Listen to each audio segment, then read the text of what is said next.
Laman ng Facebook newsfeed ngayon ang mga post na naglalaman ng kakaibang font style ng social media personality na si Queen Yasmin, kung saan trending ito online. Yan ang ulat ni Jeremy Piscano.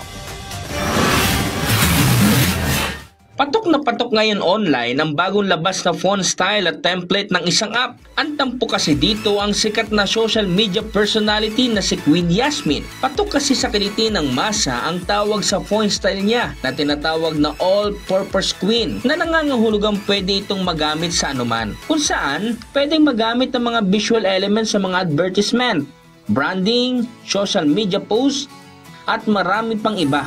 Tulad na lamang ng mga laman ng newsfeed ng karamihan ngayon. Dahil ginagamit na ito bilang patalastas ng mga sikat na negosyo, celebrity man o social media personalities at kahit ng ilang tanggapan ng gobyerno. Meron ding iba na ginawa na itong katatawanan, hugot, at syempre meron ding ginagamit ito para may matutunan.